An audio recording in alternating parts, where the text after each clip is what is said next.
नमस्कार, मैं पूनम गुप्ता, भारतीय स्वदेशी कांग्रेस पार्टी की राष्ट्रीय अध्यक्ष। जैसा कि आप सब ने देखा है कि इस सप्ताह संसद में मानसून सत्र की शुरुआत हुई और शुरुआत होते ही चाहे वह केंद्र सरकार हो या राज्य सरकारें हों या पक्ष और विपक्ष हो, सभी ने एक दूसरे पर आरोप प्रत्यारोप लगाना शुरू कर दिया।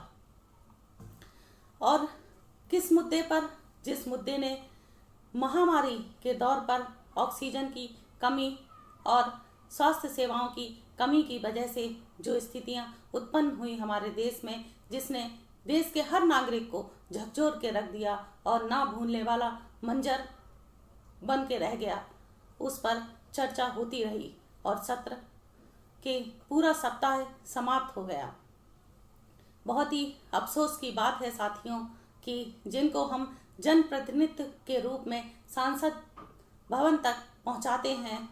वो उसकी गरिमा को समझ ही नहीं पाए और उसके समय के दुरुपयोग करने लगे। उनको यह भी नहीं मालूम कि किस तरह से संसद में पहुंचकर समय का एक एक मिनट उनके लिए उपयोगी है।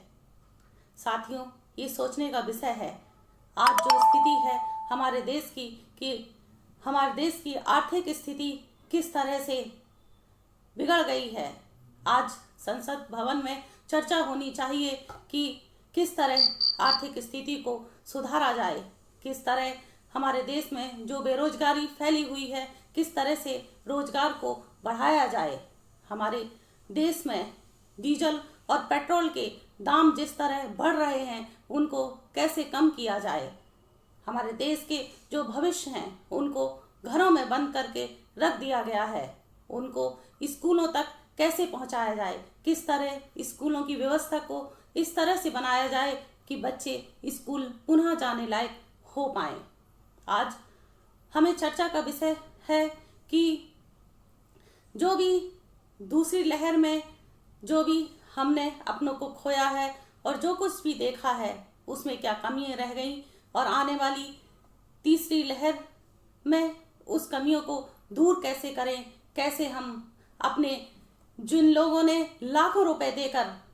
अपनों को बचाने के लिए प्रयास किया है और शायद बहुत से ऐसे लोग थे जिनको नहीं बचा पाए, उन लाखों रुपयों को 1000 रुपए में कैसे परिवर्तित किया जाए। हम अपनी स्वास्थ्य सेवाओं को कैसे बनाएं कि उनको कम से कम रुपए में अपने लोगों को स्वास्थ्य सेवाएं प्रदान कर सकें। आज समय है, हमारी सरकारों ने जो उज्ज्वला योजना चलाई थी और घर घर तक करोड़ों महिलाओं की रसोई में गैस पहुंचाने का काम किया था, लेकिन आज स्थिति ऐसी है कि हर रसोई में सिलेंडर गैस एक शोपीस के रूप में रह गया है, क्योंकि रसोई गैस के दाम इस तरह से बढ़ गए हैं कि वो उनको खरीद ही नहीं सकते और पुनः उनको अपने चूल्हे जलाने पड़े हैं। इस पर हमें चर्चा करनी चाहिए कि किस तरह से हम रसोई गैस की दामों को कम कर सकें और जो हमारे देश की जीडीपी गिर रही है उसको हम कैसे बढ़ाएं। तो साथियों,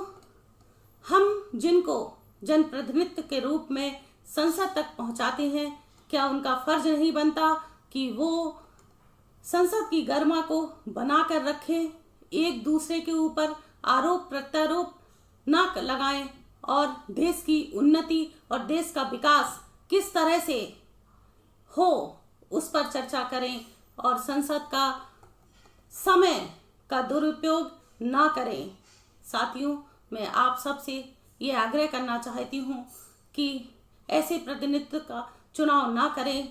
कि वह संसद भवन और सब्जी मंडी में फर्क ही ना समझ पाए, उनको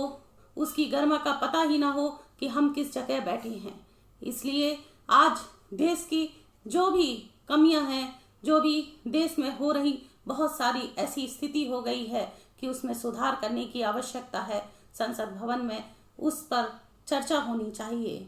मैं आप सबसे यही कहना चाहती हूँ, जय हिंद, जय स्वदेशी।